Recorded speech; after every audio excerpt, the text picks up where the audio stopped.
Hello, children. Nice to be back to you all once again. So, today we are going to start with a new chapter, a very beautiful chapter, Lost Spring. Now, right from the title, you must be wondering what exactly is the title hinting at? Why it is spring and how the spring is lost suddenly. Because if it is lost, it is going to come back again. Spring season is always coming back every year. But the meaning of this title is not the spring season. It is the spring. Yes, it is true. Spring means what? Spring means green, freshness, energy. So this is all like a part of spring season. Everywhere we find youth and vitality. So this youth and vitality, when do we have? When we are small children.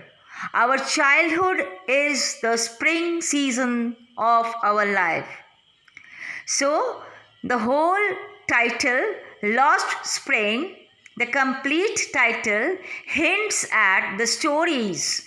Now you will listen and you will see and read the stories when childhood that has been taken away. What happens to those children?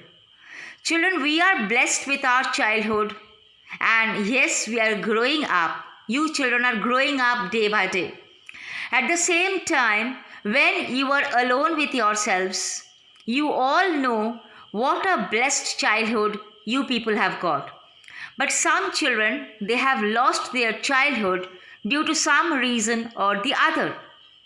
And so we will find out from this story what can be those reasons when children of your age lose their childhood. Right? So we are moving on. About the author, Anis Jung, 1964. He was born in Rourkela and spent her childhood and adolescence in Hyderabad.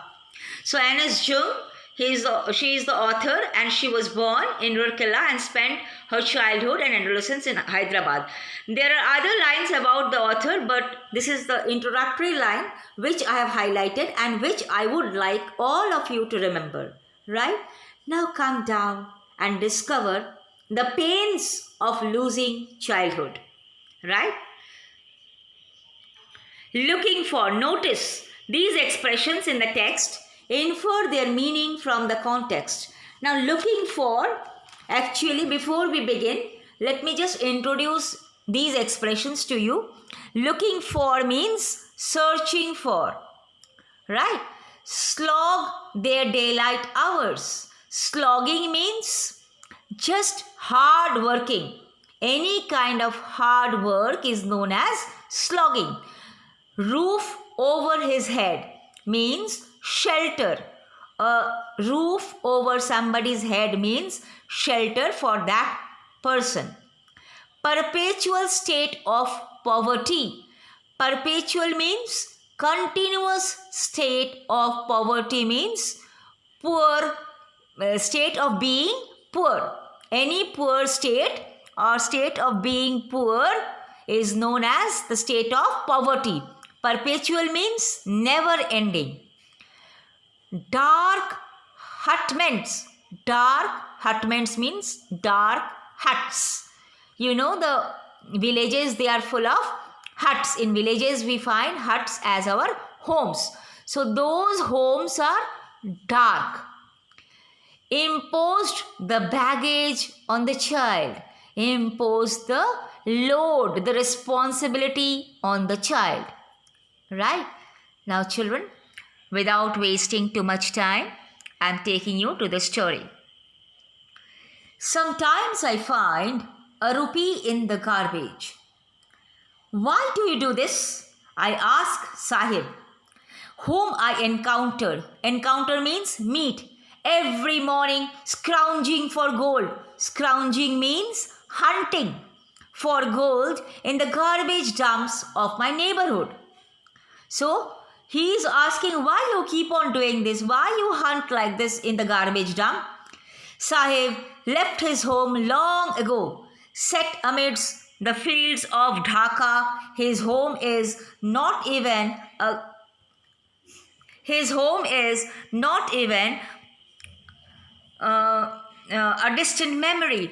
There were storms that swept away their fields and homes, his mother tells him. So you can very well see that Sahib is from Dhaka. This is the first story we are going to read. There are two stories. One is about Sahib, the other one is about Mukesh. So first one is about Sahib. I would like to now take you to his childhood, and what is wrong with his childhood we will find out.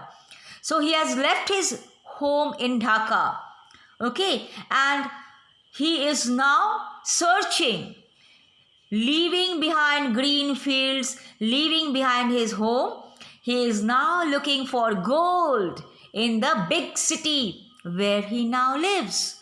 I have nothing else to do, he mutters. He mutters means he just says something looking away. Go to school, I say glibly. Realize glibly means quickly I say go to school, realizing immediately how hollow the advice might sound. Now the author realized, if I'm asking such a poor child to go to school, what a stupid advice I'm giving. Hollow means empty advice. How can a poor child searching for something in the garbage go to school? Right? Glibly I have told you already. Quickly. Okay? We are moving on now to the next part. There is no school in my neighborhood. When they build one, I will go. If I start a school, will you come? I ask, half joking. Yes, he says, smiling broadly. So this part has been highlighted because it shows Sahib has got an interest to go to school. That is why it has been highlighted. Please highlight the similar lines or the similar portions in your text so that if any question is asked in between the lines, you will be able to answer. So these particular lines show his eagerness to join a school. A few days later, I see him running up to me. Is your school ready? It takes longer to build a school, I say, embarrassed at having made a promise that was not meant. Children, adults sometimes make many promises which they are not able to keep. So the author had made a promise which he did not mean at all. But he made the promise to please the child. And the child comes running, believing the author, trusting him. The child comes running to him. Is your school ready? But the author says that yes, it takes longer to build a school. So the school was not ready because he never meant to build a school. The author never thought of building a school. Just like that, to please Sahib, he had asked that if I start a school, will you come? See, read this line. But promises like mine abound in every corner of his bleak world. It doesn't matter. There are many promises that Sahib has heard like this, time and again, from each and every one. Abound means plenty of promises in every corner of his bleak world, of his dull world, where there is no childhood, no joy. After months of knowing him, I ask his name. Sahib-e-Alam. He announces. He does not know what it means. If he knew its meaning, Lord of the universe. Sahib-e-Alam means the Lord of the universe. He would have a hard time believing it. Now this portion is highlighted because Sahib-e-Alam means he happens to be the Lord of the universe. Unfortunately, this child is not even the Lord of his own self. He has given up his own self to the destiny. We will come to know how it was, and we will just see what an irony, what a twist of fate it was for Sahib. Unaware means not knowing of what his name represents. He roams in the streets with his friends, an army of barefoot boys. An army means a group of barefoot boys who appear like the morning birds and disappear at noon. They come, they appear like the morning birds and disappear. They go away at noon. Over the months, I have come to recognize each of them. Why aren't you wearing chappals? I ask one. My mother didn't bring them down from the shelf.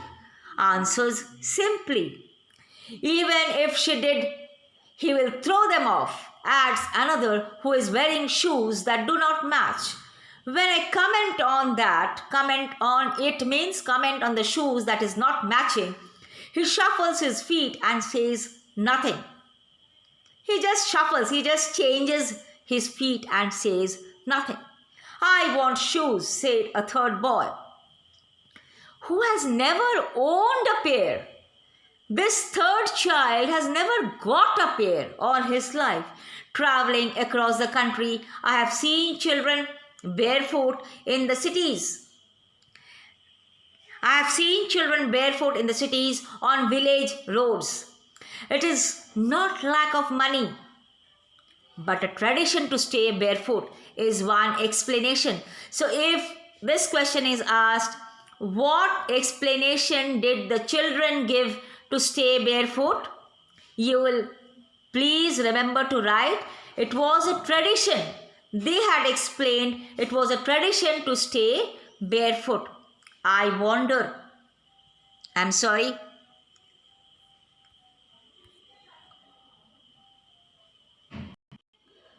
Yes, children. I'm sorry I had lost the page, so I have to go back a bit. And we are coming back. We are coming back once again. See, the explanation given here is the tradition to stay barefoot is one explanation. I wonder. I'm coming down. I'm scrolling down. Hold on. If this is an excuse to explain a perpetual state of poverty.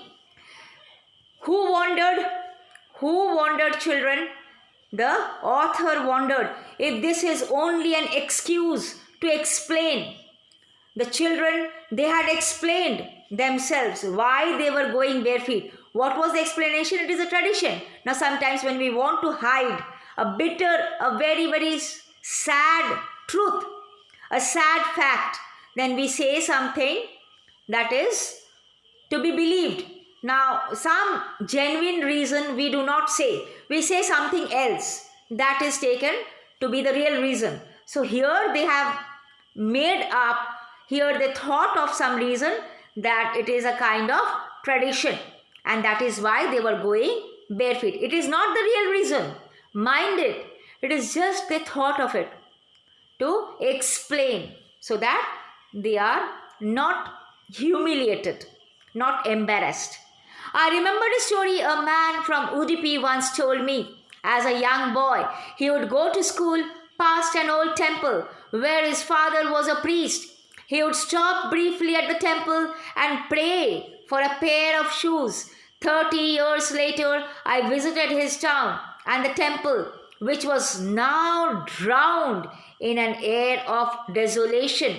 Nobody was there 30 years later. In the backyard where lived the new priest,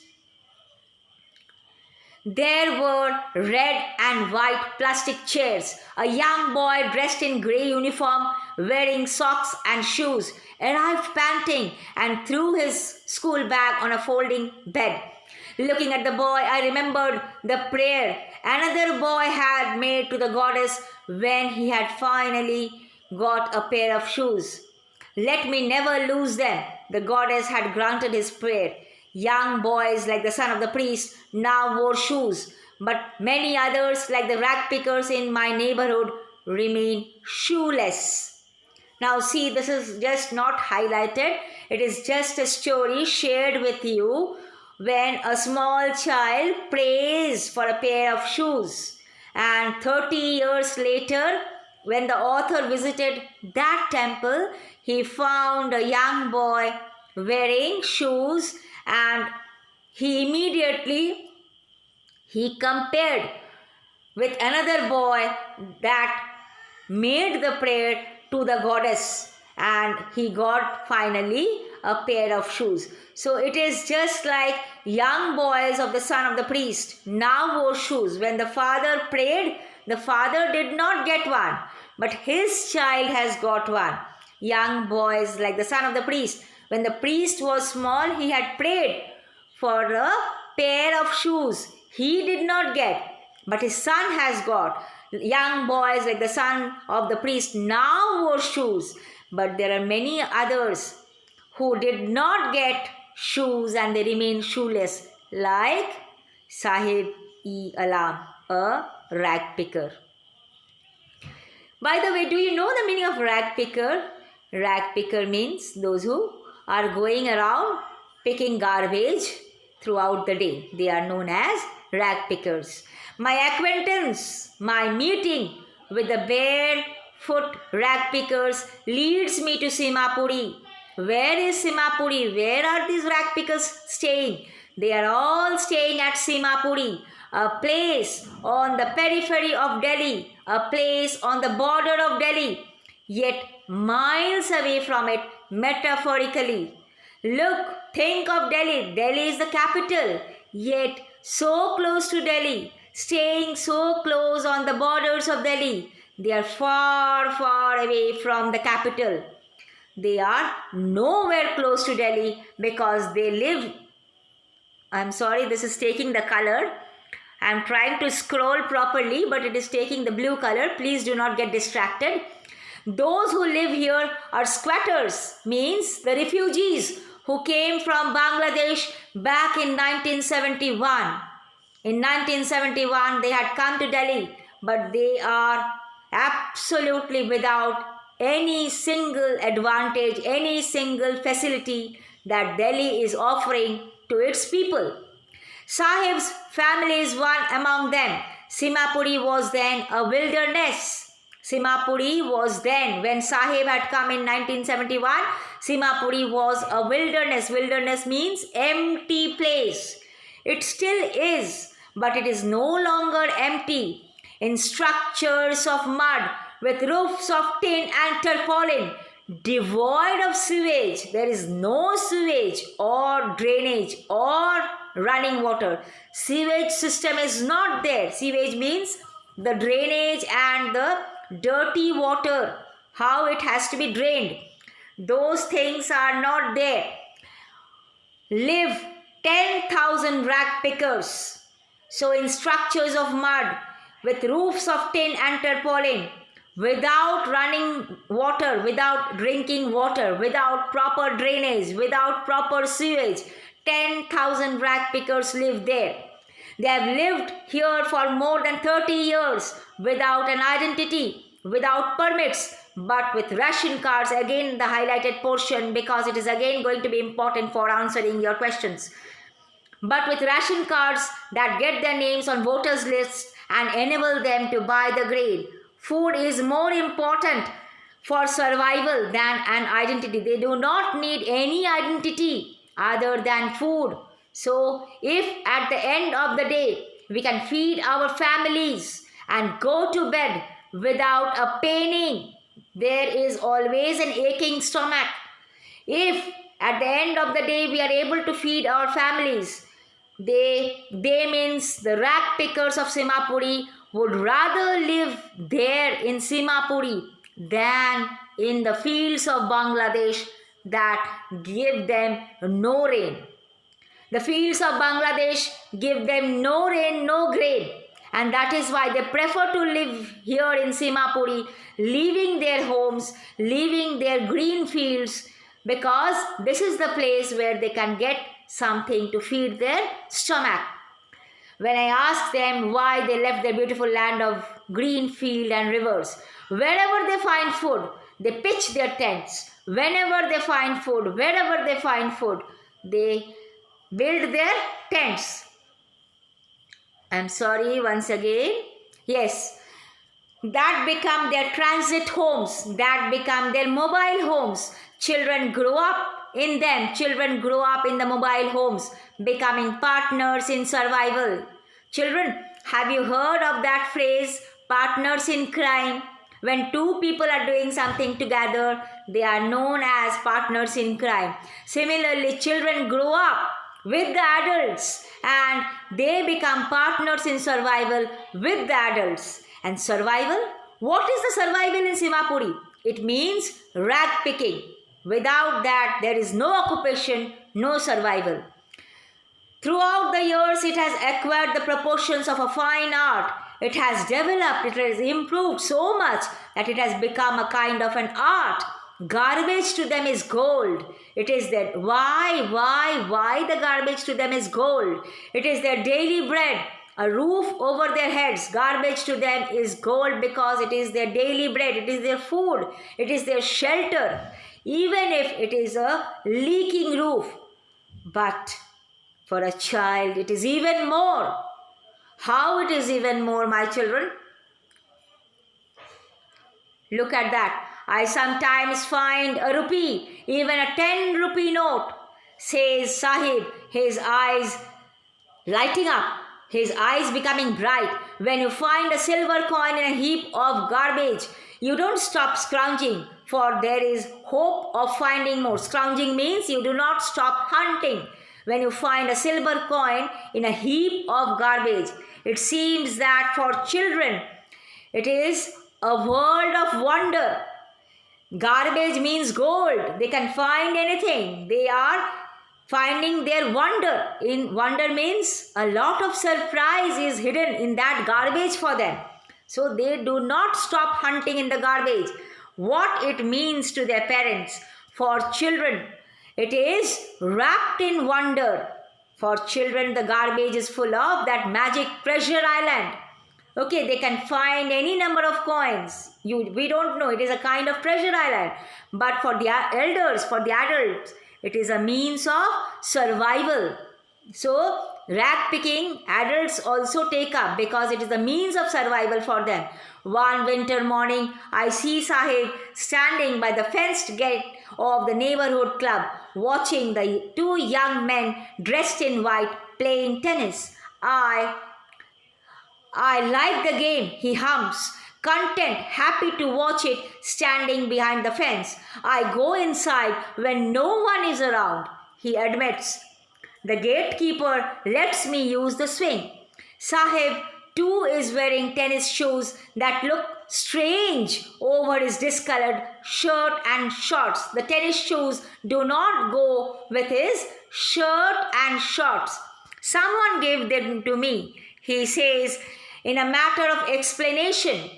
The fact that they are discarded shoes, they were thrown away by some rich boy who refused to use them, who refused to wear them because of a hole in one of them.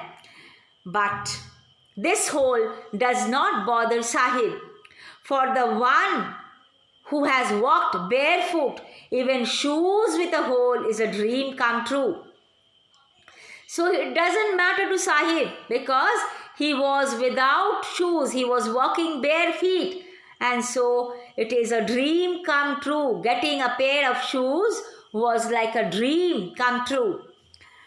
But the game he is watching so intently that tennis is out of his reach. He can never make it. This morning Sahib is on his way to the milk booth. In his hand is a steel canister, is a steel jug. I now work in a tea stall. Down the road, he says, pointing in the distance. I am paid 800 rupees and all my meals. Does he like the job? I ask. His face, I see, has lost the childish, carefree look. The steel canister seems heavier.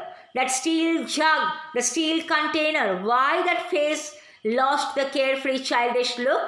Because that steel canister seems heavier than the plastic bag. The steel canister seems heavier. It is more heavy than the plastic bag which he used to carry so lightly over his shoulders. The bag was his. That garbage bag. That plastic bag belonged to him. Right? That is why this line is here. The bag was his. That freedom, that garbage bag, it was his. The freedom was with him. It was over his shoulder. But now when he has got this job in the tea shop, the canister belongs, his freedom belongs to the man who owns the tea shop. His freedom is no longer his freedom. It now belongs to the man who owns the tea shop. Sahib is no longer his own master. So that is all for now. Please listen to the video if you have to and come back to me with your doubts whenever you feel like. Right? That is all. Have a nice day.